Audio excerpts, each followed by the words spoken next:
యోబు గ్రంథము 13వ అధ్యాయము 14వ వచనాన్ని ఎవరైనా చదవగలిగిన వారు ఒకరు బిగ్గరగా చదివి సహకరించండి. యోబు గ్రంథము 13వ అధ్యాయము 14వ వచనాన్ని చదవగలిగిన వారు ఒకరు చదివి సహకరించండి.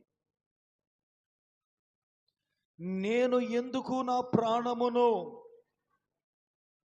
ఎరగా చేసుకునే వాళ్ళను? Praise the Lord. ఇది ఒక ప్రశ్న. యోబు అనబడిన భక్తుడు తన ఎదుట ఉన్న మనుషులతో మాట్లాడుతున్నాడు. హల్లెలూయా.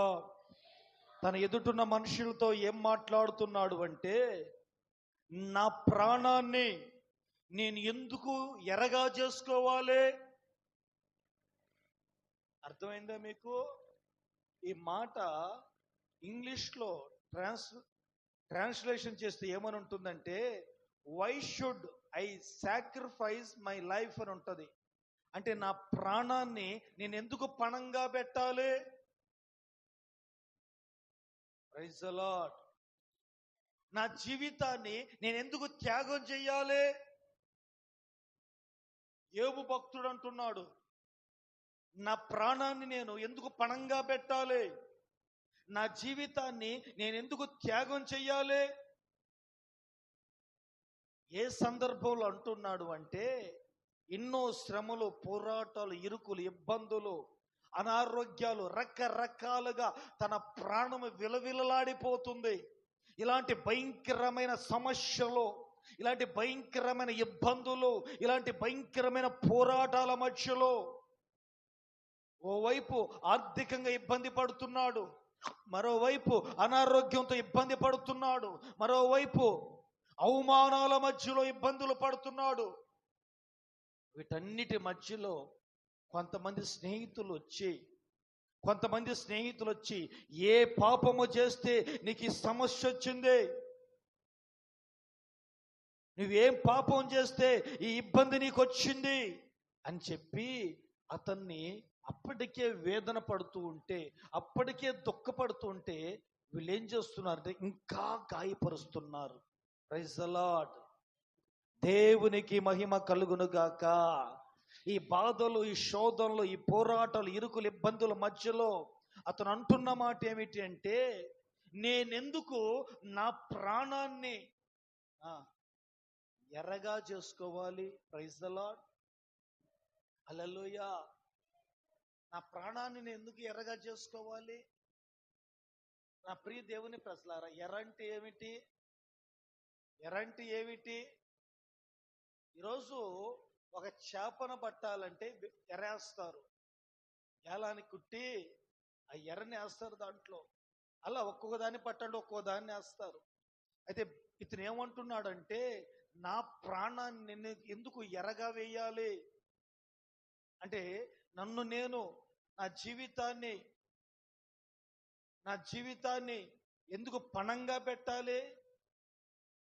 నా బ్రతుకును ఎందుకు ఆ బలిపీఠం మీద పెట్టాలి అని చెప్పి తనను గాయపరుస్తున్నా, దుఃఖపరుస్తున్నా, వేధిస్తున్నా, తనతో మాటలతో పోరాడుతున్న వారితో యోబు అనే భక్తుడు మాట్లాడుతున్నాడు. హల్లెలూయా, హల్లెలూయా.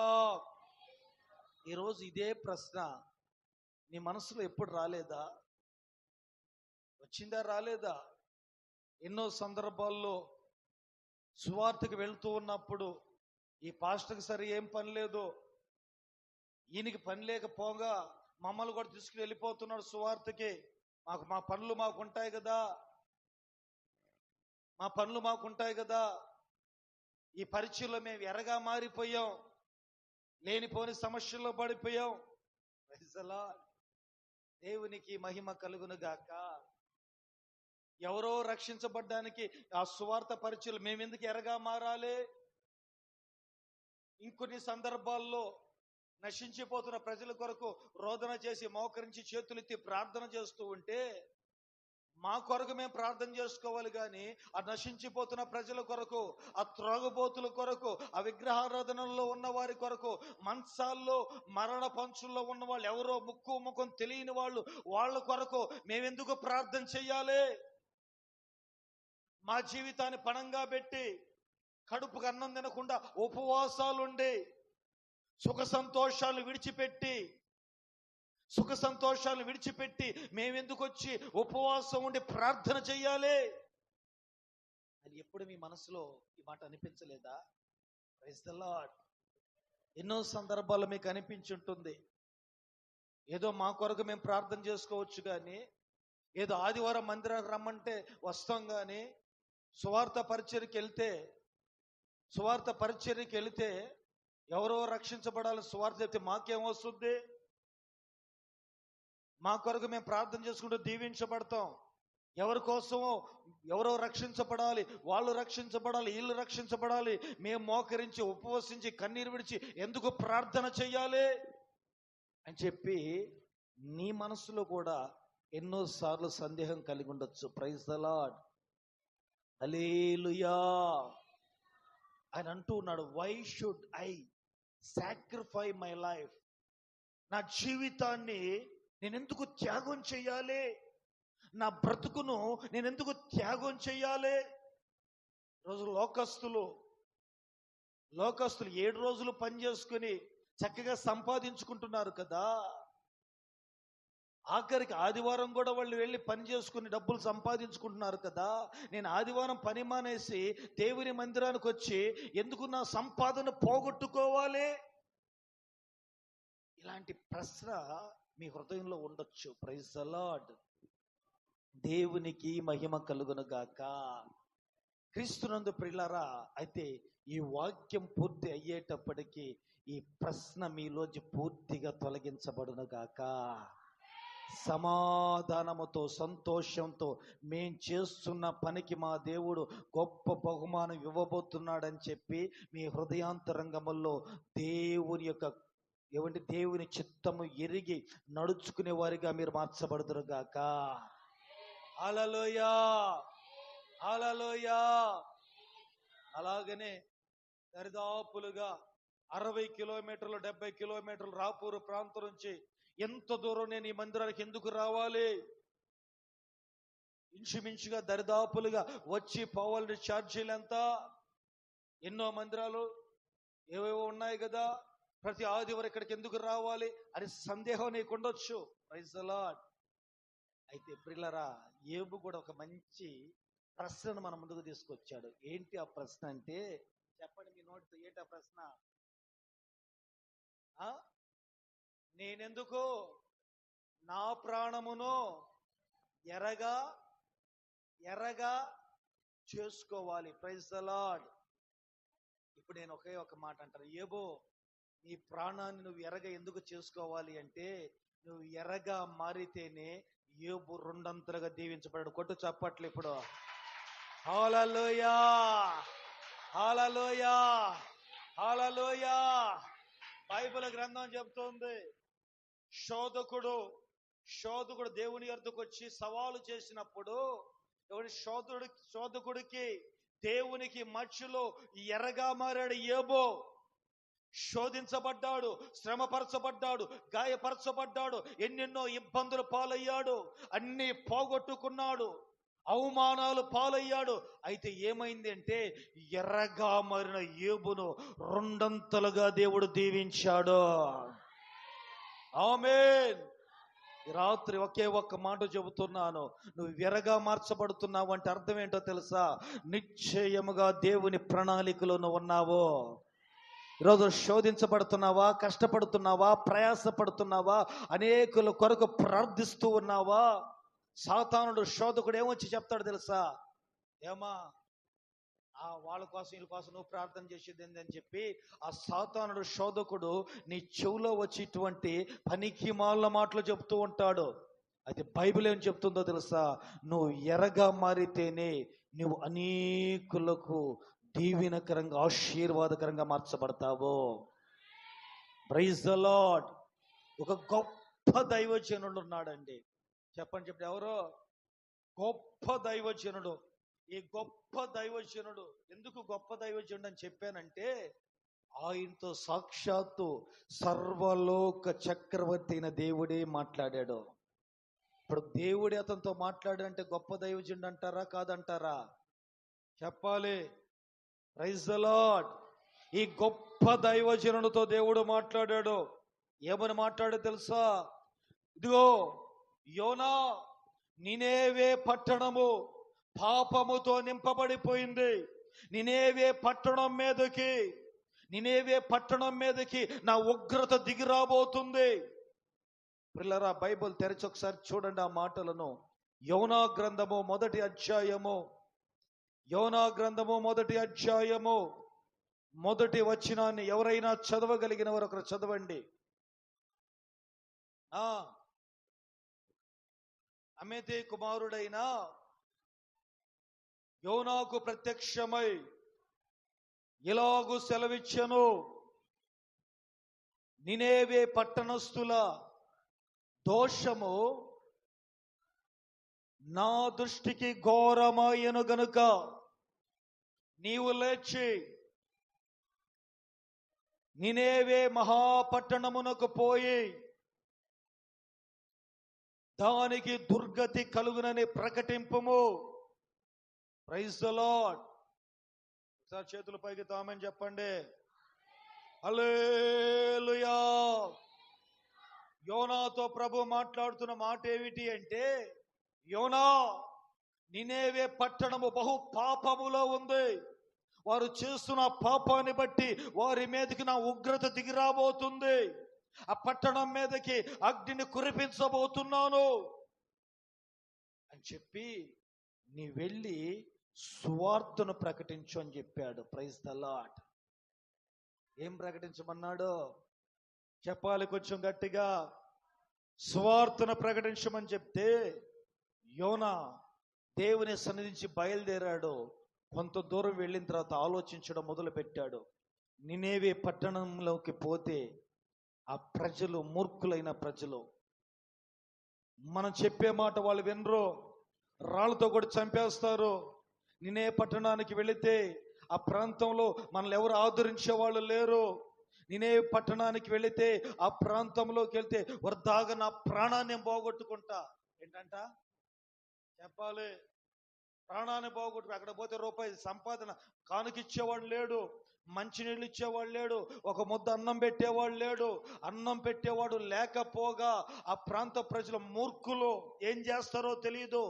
అనవసరంగా నా ప్రాణం ప్రమాదంలో పడిపోతుంది, అనవసరంగా నా ప్రాణం ఇబ్బందుల్లో పడిపోతుంది, అనవసరంగా నా ప్రాణము ఎర్రగా మార్చబడుతుంది అని చెప్పి యోనా దేవుని మాటను పక్కన పెట్టి తన ప్రాణాన్ని కాపాడుకోవడానికి మరొక మార్గంలోకి వెళ్ళిపోయాడు. Praise the Lord. దేవునికి మహిమ కలుగును గాక.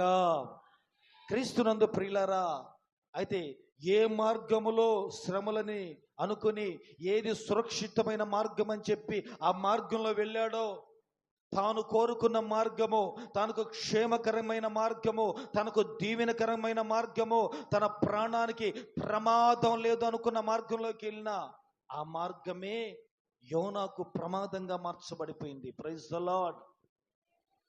దేవునికి మహిమ కలుగును గాక.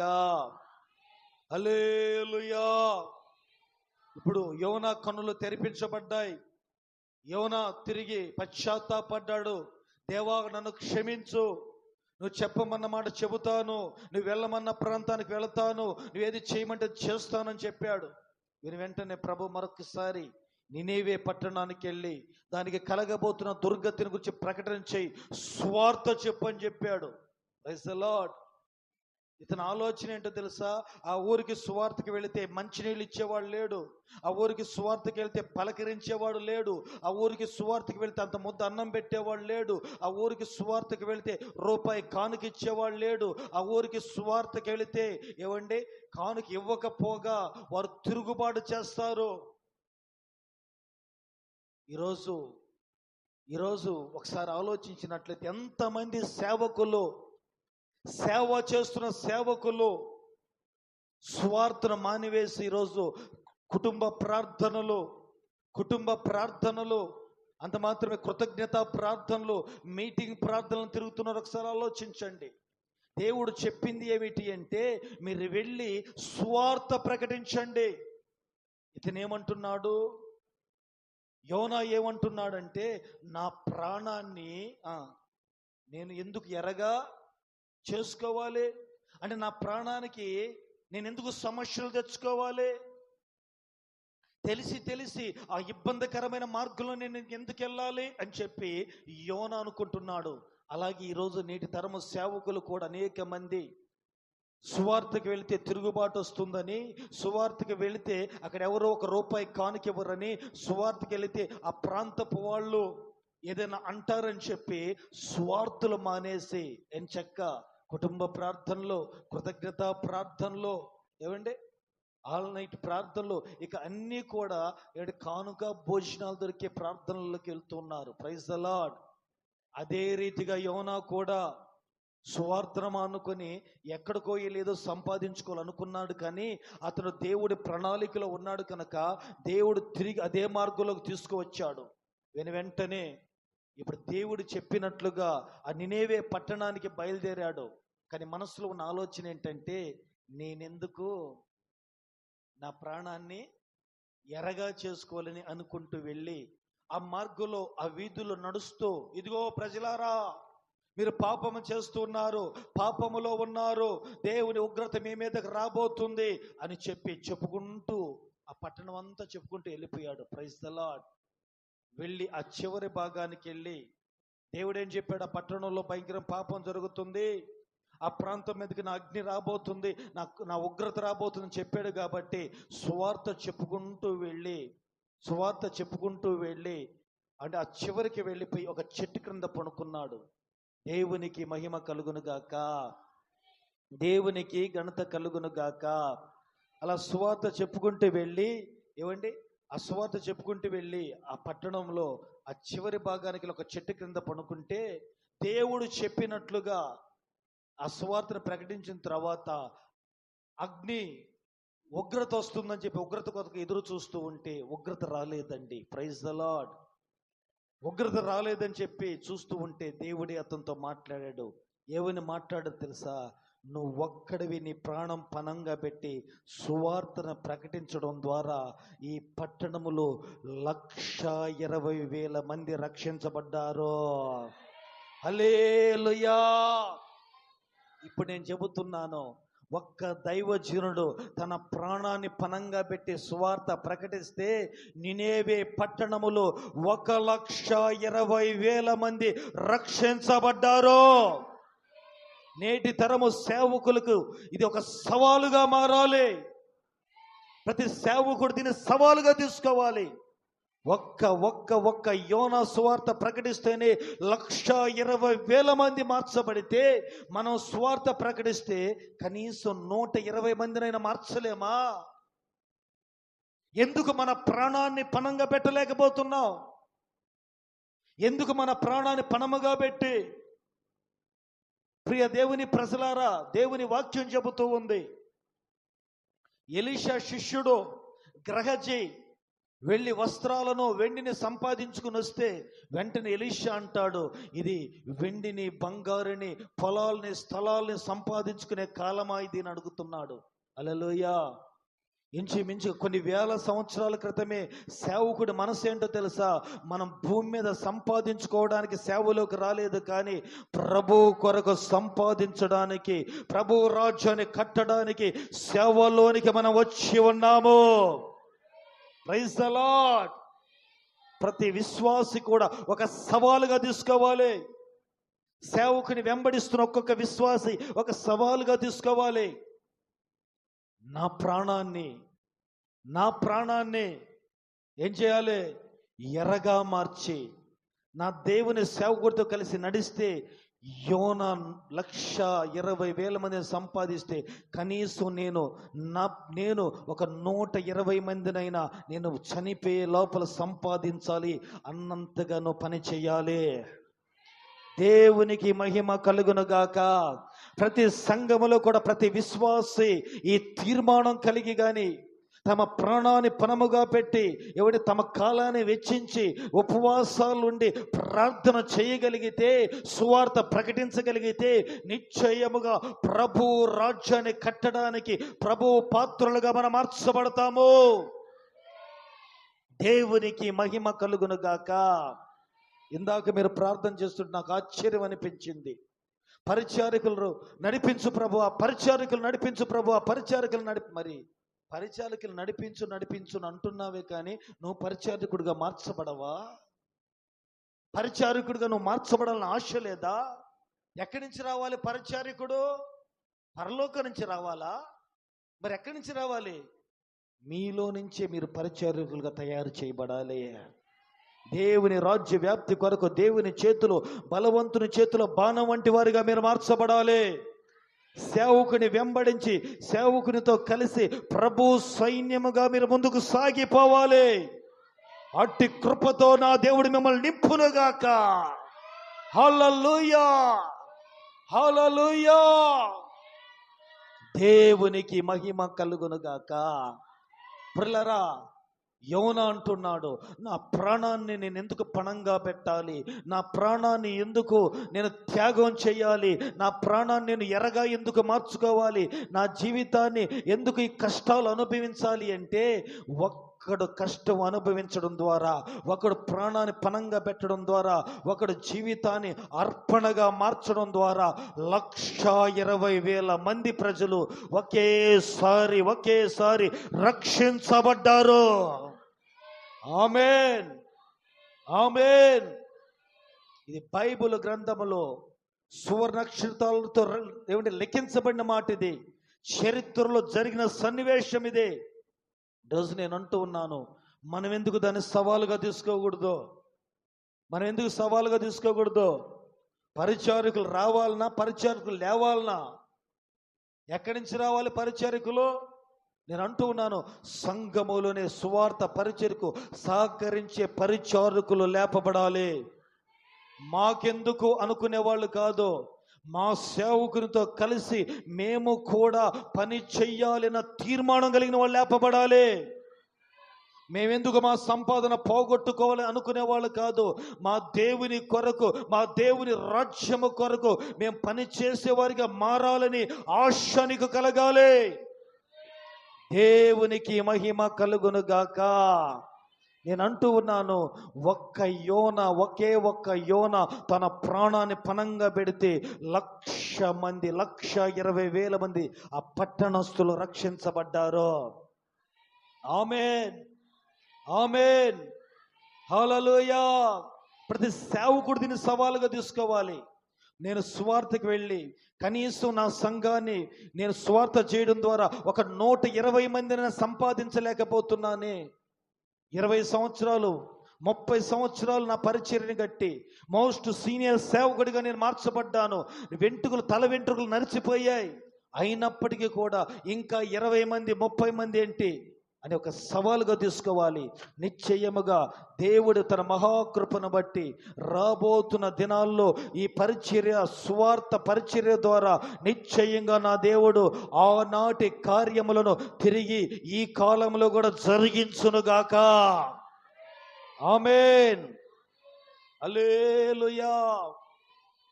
క్రీస్తునందు ప్రియులారా, దేవుని విడిచిపెట్టేశారు ఇశ్రాయేలు ప్రజలు. విగ్రహారాధనలోకి వెళ్ళిపోయారు.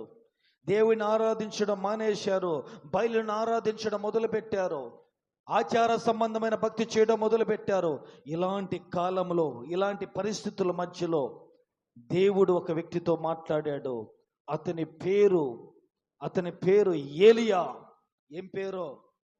ఏలియాను దర్శించాడు. ఏలియాతో దేవుడు చెబుతున్నాడు, ఏలియా నువ్వు వెళ్ళి ఆహాబును దర్శించుపో అని చెప్పాడు. Praise the Lord. ఆహాబును దర్శించుపో అని చెప్పాడు. ఇక ఆహాబును దర్శించిన తర్వాత ఏలియా చెప్పిన మాట ఏంటో తెలుసా? ఇదిగో రేపటి దినమందు కర్మేలి పర్వతం మీదకి ఇశ్రాయేలును పోగు చేయి. 2 బలిపీఠాలు కట్టక్కడ. బయలు దేవతకి ఎంతమంది అయితే ఉన్నారో వాళ్ళందరూ తీసుకువచ్చి ఆ వైపు నిలబెట్టు. యెహోవా వైపు నేను నిలబెడతాను. యెహోవా వైపు నేను నిలబడతాను అని చెప్పి ఒక సవాల్ విసిరాడు. ఇంచుమించుగా 850 మంది బయలు ప్రవక్తలు అటువైపు వచ్చి నిలబడ్డారు. ఇటువైపు ఏలియా ఒక్కడే నిలబడ్డాడు. Praise the Lord. ఏలియా వేసిన సవాల్ ఏమిటి అంటే, ఇదిగో బలిపీఠము కట్టాలి, బలిపీఠం మీద కట్లు పేర్చాలి, పేర్చిన కట్ల మీద వధించబడిన బలి పశు మాంసాన్ని పేర్చాలి. అయితే అగ్ని వెయ్యకుండా, ఎవరు కూడా అగ్ని మంట చేయకుండా ప్రార్థన చేస్తూ ఉండగా ఆకాశం నుండి అగ్ని రావాలని సవాల్ విసిరాడు. హల్లెలూయా. ఇప్పుడు ఒక మాట చెప్తా, జాగ్రత్తగా వినండి. ఏలియా ఈ సవాల్ విసిరాడు కదా, మొదటి ఛాన్స్ ఎవరికి తీసుకోవాలి? ఏలియానే తీసుకోవాలి. ఎందుకో తెలుసా అండి? ఒకవేళ వాళ్ళు కానీ చేస్తే, అగ్ని కానీ దిగి వస్తే ఏలియాను వాళ్ళందరూ కలిసి చంపేస్తారు. అవునా కాదా? Praise the Lord. హల్లెలూయా. కనుక ముందు ఏలియా ఛాన్స్ తీసుకోవాలి. కానీ ఏలియా ఏమంటున్నాడంటే, మీరు 850 మంది ఉన్నారు కదా, ఒకసారి మీరు ట్రై చేసి చూడండి. ఇక బలిపీఠం కట్టారు, కట్లు పేర్చారు, కేకలు పెట్టడం మొదలు పెట్టారు. 850 మంది బయలు ప్రవక్తలు, వాళ్ళ వైపు ఆ దేశపు రాజు, ఆ 850 మంది ప్రవక్తలు అలాగే రాజు వాళ్ళ వైపే అనేక మంది ఇశ్రాయేలు జనులు. కానీ ఏలియా ఒక్కడే ఒకవైపు ఉన్నాడు. Praise the Lord. ఒకవేళ వాళ్ళు కానీ అగ్ని దించారో ఏలియన్ వాళ్ళు, ఒకవేళ ఏలియా అగ్ని దించకపోయినా ఏలియన్ వాళ్ళు అంటే ఇప్పుడు అర్థం ఏంటి? ఏలియా ప్రాణాన్ని ఎర్రగా పెట్టాడు. దేవునికి మహిమ కలుగునుగాక. నా ప్రాణం పోయినా పర్వాలేదు, నేను ఆరాధిస్తున్న దేవుడు సర్వశక్తిమంతుడని ఈ ప్రజల మధ్యలో రుజువుపరచాలి అని చెప్పి ఏలియా నడుమ కట్టుకుని నిలబడ్డాడండి. ఏలియా నడుమ కట్టుకుని నిలబడ్డాడు. దేవునికి మహిమ కలుగునుగాక. నాకేమైపోయినా పర్వాలేదు, నేను ఆరాధిస్తున్న దేవుడు, నేను స్తుతిస్తున్న దేవుడు, నేను నమ్ముకున్న దేవుడు, నేను గణపరుస్తున్న దేవుడు, ఆయన ఒక్కడే దేవుడని సకల జనులు తెలుసుకున్నట్లుగా ఈ ఒక్క అద్భుతం జరగాలని చెప్పి ఎవడు సహకరించకపోయినా ఒక్కడే తన ప్రాణాన్ని ఎరగా పెట్టి ఆ చోట నిలబడ్డాడు. ఆమేన్. తన ప్రాణాన్ని ఎరగా పెట్టి ఆ చోట నిలబడితే పిల్లరా జరిగింది ఏంటో తెలుసా? ఆశ్చర్యకరంగా వాళ్ళు ఏమో ప్రార్థన చేస్తే అగ్ని దిగి రాలేదు. ఏలియా ప్రార్థన చేయిచూ ఉండగానే, ఇంకా ఆమేన్ చెప్పకముందే ఆకాశం తెరవబడింది, అగ్ని దిగి వచ్చింది. హల్లెలూయా. అయితే ఏంటయ్యా అని మీరు అనొచ్చేమో. అయితే అక్కడ రాయబడిన మాట 18వ అధ్యాయము 39వ వచనాన్ని, మొదటి రాజుల గ్రంథము 18వ అధ్యాయము 39వ వచనాన్ని చదవగలిగిన వాళ్ళు ఒకరు చదవండి. అప్పటి వరకు బయలు వైపున జనులందరూ ఎప్పుడైతే ఆకాశము నుండి ఏలియా ప్రార్థన చేస్తూ ఉండగా అగ్ని దిగి వచ్చిందో దానిని చూచి సాగిలపడి యెహోవాయే దేవుడు, యెహోవాయే దేవుడని కేకలు వేయడం మొదలు పెట్టాడు. హల్లెలూయా. ఇప్పుడు ఒక మాట అంటున్నాను, ఒకే ఒక్క ఏలియా తన ప్రాణాన్ని ఎరగా పెట్టాడు. లక్షల మంది జనులు సర్వశక్తి కలిగిన దేవుని వైపు తిప్పబడ్డారు. Praise the Lord. హల్లెలూయా. ఈ రాత్రి నేను ఒక ప్రశ్నని వేస్తున్నా. ఏలియా ఒక్కడే నిలబడితే లక్షల మంది దేవుని వైపు తిప్పబడ్డారు. ఏమండి, యోనా ఒక్కడే దేవుని సువార్త ప్రకటిస్తే 120,000 మంది రక్షించబడ్డారు. ఆ ఒక్కడు నువ్వెందుకు కాకూడదు? ఆ కాలంలో ఏలియాను వాడుకున్న దేవుడు, ఆ కాలంలో యోనాను వాడుకున్న దేవుడు నిశ్చయముగా నిన్ను వాడుకోవడానికి ఆయన శక్తిమంతుడుగా ఉన్నాడు. ఆమేన్, ఆమేన్. హల్లెలూయా, హల్లెలూయా. ఇంకొక చిన్న మాట చెప్తా వినండి. యేసుక్రీస్తు ప్రభు సువార్త ప్రకటిస్తున్న కాలంలో ఇంచుమించుగా 3 దినములు సువార్త జరుగుతూ ఉంది. సువార్త మీటింగ్ ప్రారంభించబడి 3 దినాలు అయిపోయింది.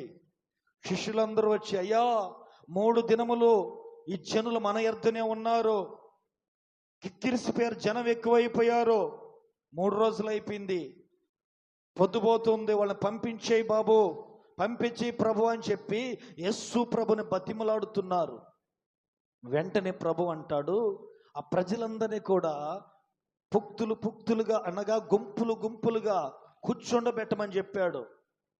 ఇక కూర్చొని వెంటనే ఆయన అంటాడు, వీళ్ళకి మీరు ఆహారం పెట్టండి అని చెప్పాడు. ఏం పెట్టాలంట చెప్పాలి, ఏం పెట్టాలంట?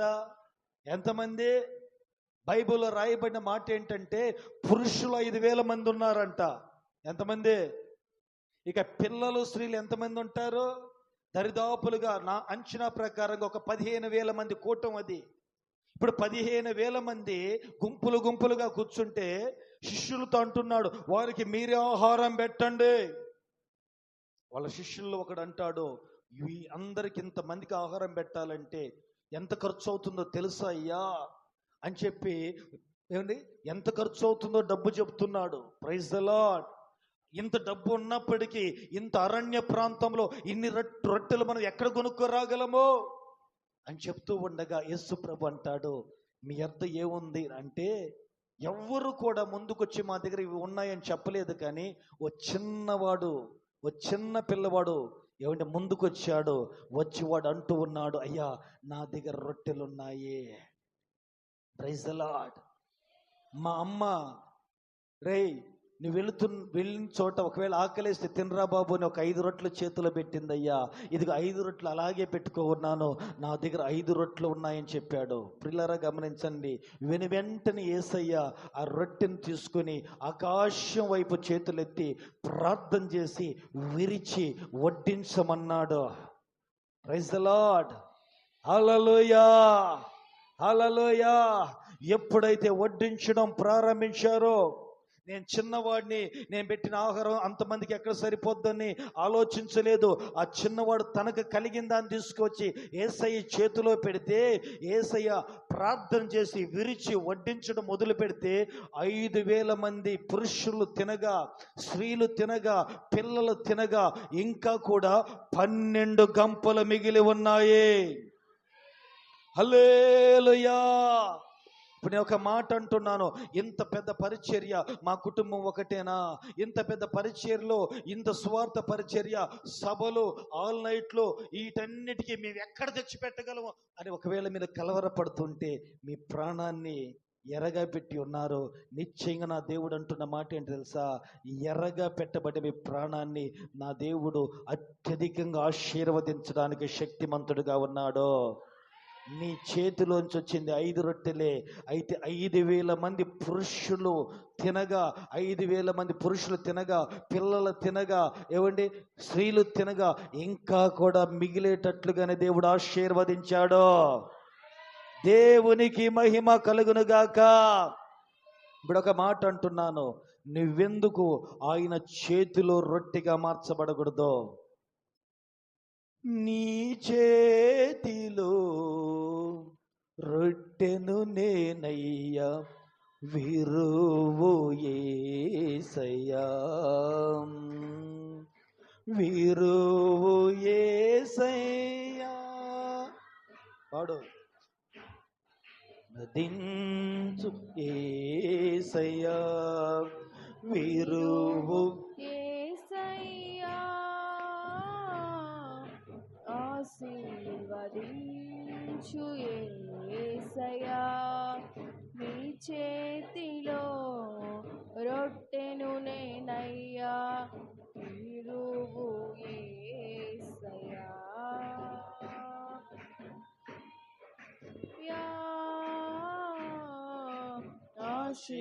ఆశీర్వదించు యేసయ్యా, విరువు యేసయ్యా, ఆశీర్వదించు యేసయ్యా, నీ చేతిలో రొట్టెను నేనయ్యా, విరువు యేసయ్యా, ఆమేన్. హల్లెలూయా. పిల్లరా గమనించిన ఇంకొక వ్యక్తిని మీ ముందుకు తీసుకొస్తాను. ఇంచుమించుగా వేవేల మంది సైన్యము యుద్ధానికి బయలుదేరుతున్నారు. వేవేల మంది సైనికులు, బలశూరులు, యుద్ధ శూరులు బయలుదేరి యుద్ధానికి వెళ్ళారు. Praise the Lord. అయితే ఆ యుద్ధానికి వెళితే అవతల ఫిలిష్తీయులు యుద్ధ సైన్యములో నుంచి ఒకే ఒక్కడు, అతని పేరు గొలియాత్ అనబడిన ఒక వ్యక్తి వచ్చి సవాలు చేసిన వెంటనే, కత్తి దూసి ముందు నిలబడిన వెంటనే ఇశ్రాయేలు సైన్యము అతను ఎదుట నిలబడలేక పరిగెత్తుతూ ఉన్నారు. Praise the Lord. అలా పరిగెత్తి పారిపోతూ ఉండగా యెషయా తన కుమారుడైన దావీదును పిలిచి, దావీదు, మీ అన్నలు యుద్ధములో ఉన్నారు. ఎక్కడున్నారంట? యుద్ధములో ఉన్నారు, యుద్ధంలో పోరాడుతున్నారు. నీ వెళ్ళి వాళ్ళకి మంచి ఆహారాన్ని పెట్టి రాపో అని చెప్పి రొట్టెలను, మాంసమును క్యారేజీలు కట్టి బాక్సులకు పెట్టి చక్కగా ప్యాకింగ్ చేసి దావీదు ద్వారా అన్నలకు పంపించాడండి. Praise the lord. ఇక్కడ యుద్ధం జరుగుతున్న ప్రాంతానికి వచ్చి చూస్తే అక్కడ యుద్ధం జరిగినట్లు అనిపించడం లేదు, అంతా మౌనవ్రతంలో ఉంది. ఇక దావీదు చూశాడు. వెంటనే అక్కడున్న కొంతమందిని అడిగాడు, ఏంటి ఇక్కడ యుద్ధం జరుగుతుందని మా నాన్న క్యారేజ్ పంపిస్తే యుద్ధం జరగట్లేదా అంటే, అక్కడున్న వాళ్ళు అంటున్నారు, అయ్యో మనోళ్ళు యుద్ధం చేయడానికి వెళుతున్నారు, కానీ అక్కడ గొలియాతు అనబడిన ఒక బలశూరుడు ఉన్నాడు. ఆ బలశూరుడైన గొలియాతును చూసి మన సైనికులు గడగడ వణుకుతూ పారిపోతున్నారు. Praise the Lord. దేవునికి మహిమ కలుగును గాక. ఎవరిని చూసి పారిపోతున్నారు చెప్పాలి? ఎవరిని చూసి? గొలియాతును చూసి పారిపోతున్నారు. హల్లెలూయా. ఒక్కడిని చూసి ఒక సైన్యమే పారిపోతుంటే, ప్రియ దేవుని ప్రజలారా గమనించండి, వాడు దూషిస్తున్నాడు. ఇశ్రాయేలారా, మీలో ఒక్కడైనా నన్ను ఎదుర్కోగలిగిన వాడు లేడా? మీ దేవుడి గురించి గొప్పగా చెప్తారు కదా, మా దేవుడు సైన్యములకు అధిపతి అని యెహోవా అని చెప్పుకుంటారు కదా, మీ దేవుడు బలశూరుడు అని చెప్తారు కదా, మీలో ఒక్కడు కూడా రాడా అని చెప్పి, మీ దేవుడు సైన్యాల్ని సముద్రాలను దాటించి సైన్యాలు కూల్చాడని చెప్పారు కదా, మీలో ఎవరిని బలపరచడం లేదా అని చెప్పి యెహోవా నామాన్ని బట్టి దూషిస్తున్నాడు అంటాడు. Praise the Lord. ఎప్పుడైతే ఈ మాట దావీదు చెవిని పడిందో గుండెలో ఒక మంట వచ్చేసింది. హల్లెలూయా. ఏంటో తెలుసా? ఎంతమంది సైనికులుండి కూడా ఓ ఫిలిష్తీయుడి చేతిలో ఓడిపోతున్నారు, దేశం ఓడిపోతుంది, ఓ శత్రువు చూసి పారిపోతున్నారు అని చెప్పి అతను అంటాడు ఆ శత్రువైన గొలియాతుతో నేను యుద్ధం చేస్తాను. Praise the Lord. ఇంతకీ దావీద్ది యుద్ధం చేసే వయసు అంటారా? చెప్పాలి. యుద్ధం చేసే వయసు అంటారా? ఇప్పుడు ఒక మాట చెప్పమంటారా? ఇప్పుడు ఈ పిల్లలది యుద్ధం చేసే వయసు అంటారా? అయితే ప్రతి సువార్తలో వీళ్ళు ముందుంటున్నారు. హల్లెలూయా. రాబోతున్న దినాల్లో వీళ్ళని దావీదుని మార్చినట్లుగా, దావీదుని దీవించినట్టుగా పిల్లలను దీవించునుగాక. ఆమేన్. హల్లెలూయా. హల్లెలూయా. దేవునికి మహిమ కలుగునుగాక. క్రీస్తునందు ప్రియ దేవుని ప్రజలారా, వయసులో చిన్నవాడే, యుద్ధము తెలియనివాడు, యుద్ధం అంటే ఏంటో తెలియనివాడు, కత్తి అన్నడు చేత పట్టనివాడు, గొర్రెల మందులు మేపుకునే ఆ దావీదుకి ఆ శత్రువు మాట్లాడుతున్న మాటను బట్టి రోషం వచ్చింది. ఆమేన్. ఒకే ఒక్క మాట అంటున్నాడు, ఇదిగో పోతే నా ఒక్కడి ప్రాణం పోతుంది, లేకపోతే నా దేశానికి నేను విజయాన్ని తెస్తాను. హల్లెలూయా. హల్లెలూయా. తన ప్రాణాన్ని ఎరగబెట్టాడు దావీదు. చెప్పండి ఏం చేశాడు? ఏం చేశాడు? తన ప్రాణాన్ని ఎరగా పెట్టాడు, తన ప్రాణాన్ని పణంగా పెట్టి యుద్ధంలోనికి వెళ్ళాడు. ఆశ్చర్యకరంగా దేవుడు అతనికి విజయాన్ని అనుగ్రహించాడు. బాలుడైన ఏమండి పసివాడైన దావీదు యుద్ధానికి వెళితే శత్రువే నవ్వాడండి. ఏయ్ చిన్నవాడివే నీతో నాకు యుద్ధం ఏంటంటే, ప్రియులారా గమనించండి, అయినప్పటికీ దావీదు అతను ముందు నిలబడితే ఆ దావీదును అతను దూషిస్తూ, ఈరోజు నిన్ను చీల్చి ఆకాశ పక్షులకి వేస్తాను, ఇదిగో నేను సంహరిస్తాను, నేను చంపేస్తాను, నువ్వెంత, నీ అధికారం ఎంత అని చెప్పి ప్రగల్భాలు పలుకుతున్న ఆ శత్రువును చూసి దావీదు అన్న మాట ఏంటో తెలుసా? ఇదిగో ఈ దినము యెహోవా నిన్ను నా చేతికి అప్పగించి ఉన్నాడు, నిశ్చయముగా నేను నీ తలను తెగ నరుకుతానని చెప్పి సవాలు చేశాడు. ఒకే ఒక్క దావీదు ఇశ్రాయేలు దేశానికి విజయాన్ని తీసుకురాగలిగాడు. ఆమేన్, ఆమేన్. ప్రియులారా గమనించి, ఎంతో మంది సైనికులు ఉన్నారు, కానీ శత్రువును చూసి అందరూ పారిపోయారు. ఒక్క దావీదే ఫిలిష్తీ దేశం మీద గెలిచాడు, శత్రుని కూల్చాడు. ఇశ్రాయేలు దేవుడు నిజమైన దేవుడని మరొకసారి రుజువుపరిచాడు. ఆమేన్, ఆమేన్. హల్లెలూయా, హల్లెలూయా. దేవునికి మహిమ కలుగును గాక, దేవునికి ఘనత కలుగును గాక. నేను అంటూ ఉన్నాను, దేవుని పక్షంగా తన ప్రాణాన్ని పణంగా పెట్టిన దావీదుని దేవుడు ఏం చేశాడో తెలుసా? 12 గోత్రాల మీద రాజుగా మార్చేశాడు. ఆమేన్. ఇప్పుడు నేను మీతో చెబుతున్న మాట ఏంటి తెలుసా? నీ ప్రాణాన్ని పణంగా పెట్టి ఈరోజు స్వార్థ పరిచర్యను చేయగలిగితే, సేవకులు వెంబడి నడవగలిగితే, నీ ప్రాణాన్ని పణంగా పెట్టి, నీ సంపాదన పణంగా పెట్టి, నీ సమయాన్ని పణంగా పెట్టి దేవుని పరిచర్యలో నశించిపోతున్న ప్రజల కొరకు ప్రార్థించగలిగితే, ప్రకటించగలిగితే, నిత్య రాజ్యములో దేవుడు తన సింహాసనంలో నిన్ను కూర్చుండబెట్టడానికి ఇష్టపడుతున్నాడు. జీవ కిరీటాన్ని ఇవ్వడానికి ఇష్టపడుతున్నాడు. హల్లెలూయా, హల్లెలూయా. మహారాజు అయిన దేవుడు నిశ్చయముగా రాజకుమారుడిగా నిన్ను పరలోకంలో ఉంచడానికి ఇష్టపడుతున్నాడు. ఆమేన్, ఆమేన్. శత్రువైన సాతాను చూసి ఎందుకు భయపడుతున్నావు? ఎవరో ఏదో అంటాన్ని సువార్తకి వెళ్తే ఎందుకు భయపడుతున్నావు? నేను అంటూ ఉన్నాను, ఒక్క దావీదే దేశానికి విజయం తెచ్చింది. ఒక్క ఏలియాని యెహోవా నిజమైన దేవుడని సకల జనుల ఎదుట రుజువుపరచగలిగింది. హల్లెలూయా, హల్లెలూయా. ఒకే ఒక్క యోనా సువార్త ప్రకటిస్తే 1,20,000 మంది రక్షించబడ్డారు.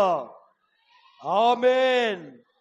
ఇలా చెప్పుకుంటూ పోతే ఎన్నెన్నో ఒక చిన్నవాడే 17,000 మందికి ఆహారం పెట్టగలిగాడు.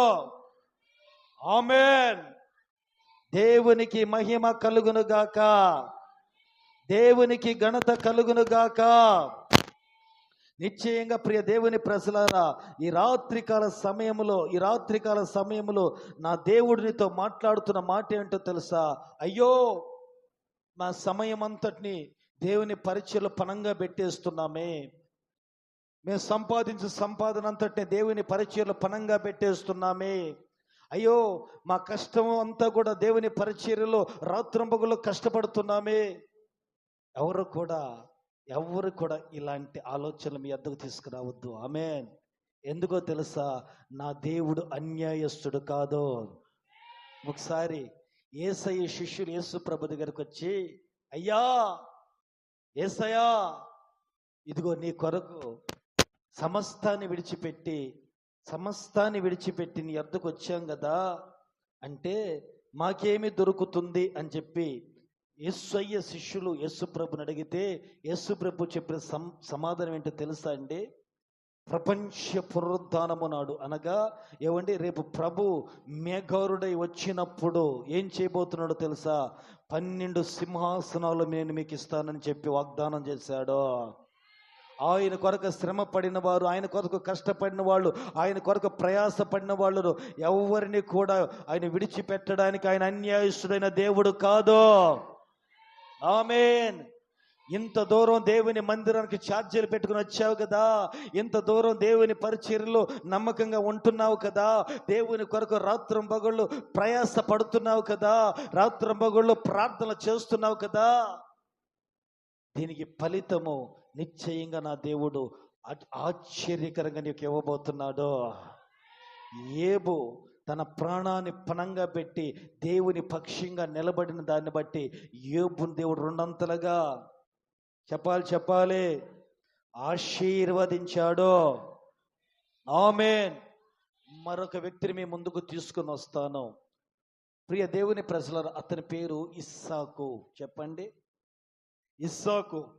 ఇతను పుట్టి పెరిగి కొంచెం పెద్దోడైన వెంటనే ప్రభువు అంటాడు, అబ్రహాము నీ కుమారుణ్ణి తీసుకువచ్చి నాకు దహన బలిగా అర్పించు అని చెప్పాడు. ఏం చేయమన్నాడు? చెప్పాలి దహన బలిగా అర్పించమని చెప్పాడు. Praise the Lord. ఇక శారమ్మతో ఏం మాట్లాడకుండా కుమారుని తీసుకుని దేవుడు ఎక్కడికైతే తీసుకురమ్మని చెప్పాడో, ఏ పర్వతం మీదకి తీసుకురమ్మని చెప్పాడో ఆ పర్వతం మీదకి చక్కగా తన కుమారుని తీసుకెళ్ళాడు. బలిపీఠాన్ని కట్టాడు. మార్గంలో వెళుతూ ఉండగా కుమారుడు అడుగుతున్నాడు, నానా కట్టెలున్నాయి, నిప్పుంది, కత్తుంది, మరి బలి పశువు ఏది నానా, గొర్రెపిల్ల ఏది నానా అంటే తండ్రి అంటున్నాడు, దేవుడే అక్కడ చూసుకుంటాడు పానాన్న అని చెప్పి కుమారుని తీసుకుని చక్కగా ఆ ప్రాంతానికి, దేవుడు చూపించిన ప్రాంతానికి వెళ్ళాడు.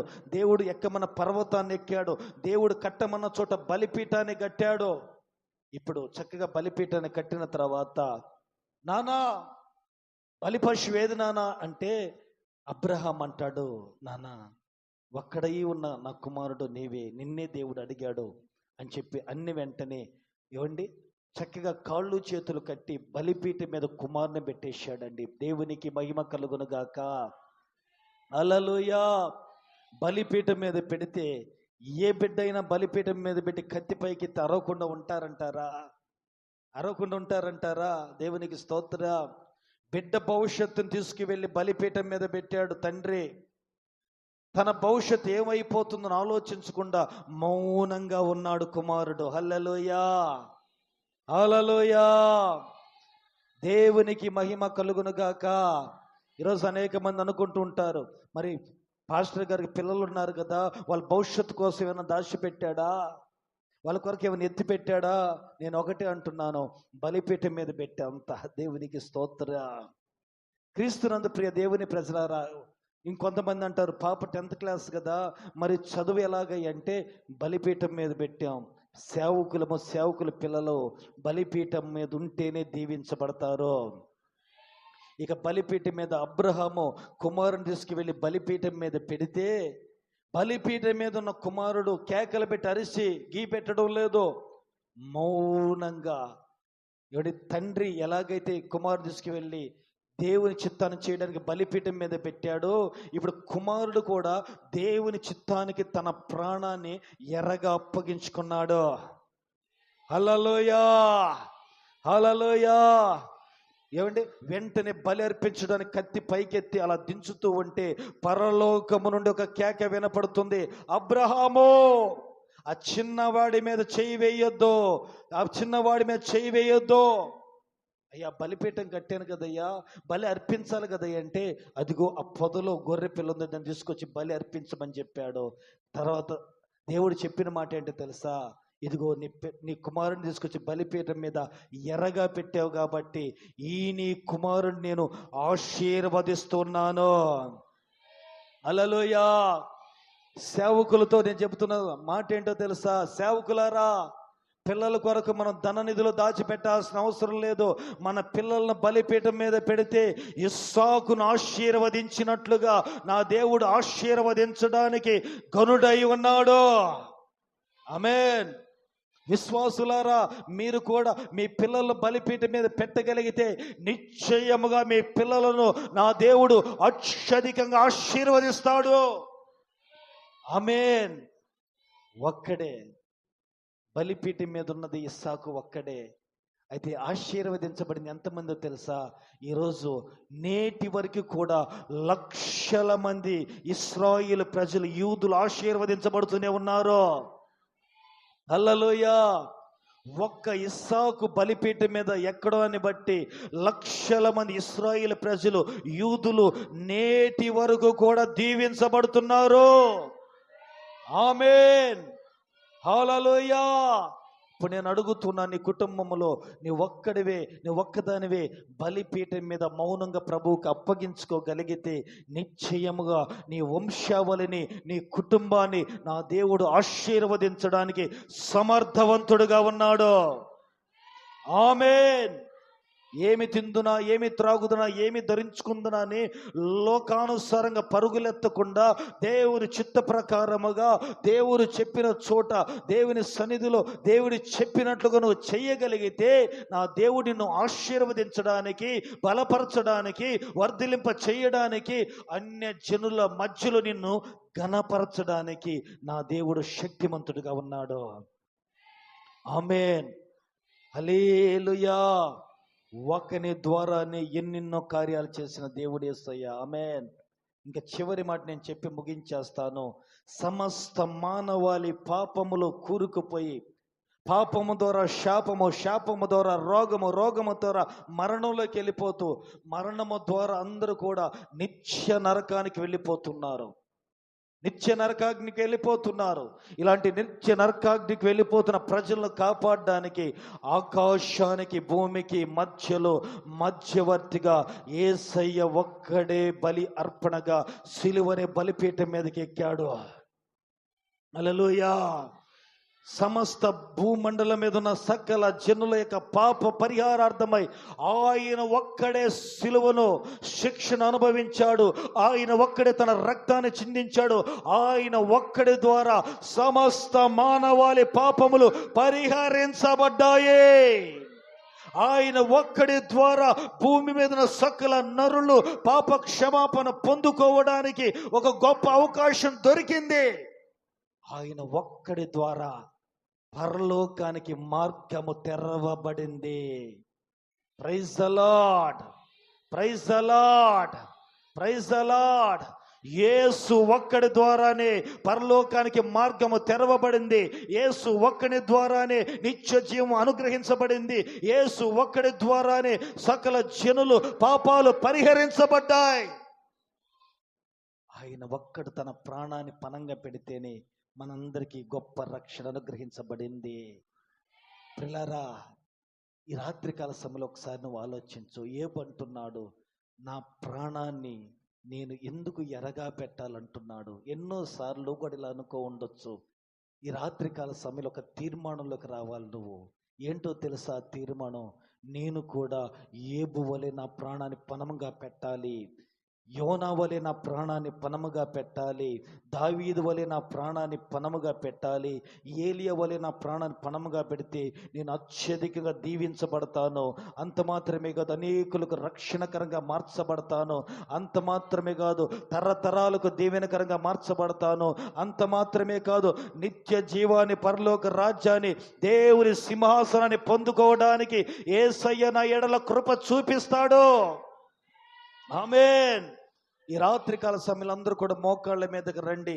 నీవే ఒక ఏలిగా మార్చబడాలి, ఏలియాగా మార్చబడాలి. నీవే ఒక దావీదుగా మార్చబడాలి. నీవే ఒక యోబుగా మార్చబడాలి. నీవే నీవే నీవే ఆ చిన్నవాడిగా మార్చబడాలి. నీవే ఇస్సాకు, బలిపీఠం ఎక్కిన ఇస్సాకుగా మార్చబడాలి. నీ ప్రాణాన్ని పణముగా పెట్టగలిగితే, నీ సమయాన్ని ప్రాణంగా పెట్టగలిగితే, నీ మోకాళ్ళను పణముగా పెట్టగలిగితే, నీ జీవితాన్ని పణముగా పెట్టగలిగితే, నీ సంపాదనను పణముగా పెట్టగలిగితే నిశ్చయముగా నిన్నే లక్షల మందికి రక్షణగా మార్చడానికి నా దేవుడు సమర్థవంతుడుగా ఉన్నాడు.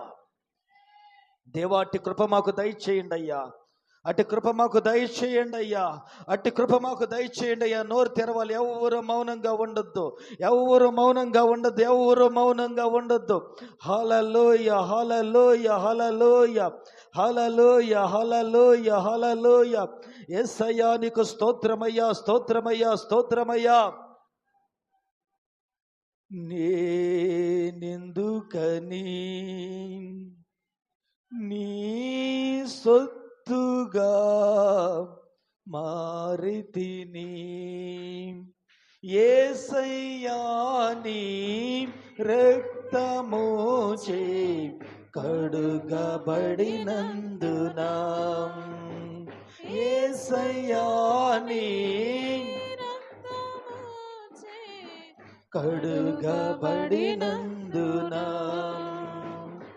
నీ అనాది ప్రణాళికలో హర్షించెను నా హృదయ సీమా. నీ అనాది ప్రణాళికలో హర్షించెను నా హృదయ సీమా. ఎందుకని నీ సొత్తుగా మారితిని, నీ పరిచర్యను తుదముట్టించుటేనా నియమమాయెను, నీ సన్నిధిలో నే పొందుకోరి నీ స్నేహితుడానైతినే. నీ పరిచర్యను ముట్టించుటేనా నియమమాయెనే, నీ సన్నిధిలో నే పొందుకోరి నీ స్నేహితుడానైతినే. ఆహా నా ధన్యత, ఓహో నా భాగ్యము, ఏమని వివరింతును, ఏమని వివరింతును. ఆహా నా ధన్యత, ఓహో నా భాగ్యము, ఏమని వివరింతును, ఏమని వివరింతును. నేనెందుకని నీ సొత్తుగా మారితిని. నీ శ్రమలలో పాలందుటయేనా దర్శనమాయెనే, నా తనువందున శ్రమలు సహించి నీ వారసుడానైతిని. నీ శ్రమలలో పాలందుటయేనా దర్శనమాయెనే, నా తనువందున శ్రమలు సహించి నీ వారసుడానైతిని. ఆహా నా ధన్యత, ఓహో నా భాగ్యము, ఏమని వివరింతును, ఏమని వివరింతును. ఆహా నా ధన్యత, ఓహో నా భాగ్యము, ఏమని వివరింతును, ఏమని వివరింతును, ఏమని వివరింతును, ఏమని వివరింతును, ఏమని వివరింతును నా యేసయ్యా. ఏమని వివరింతును, శబారి కరాబా తిరబాల రాబా బాబా బాబా రిబాల రబా శకరమల రబా బాబా బాబా ఏమని వివరింతును, ఏ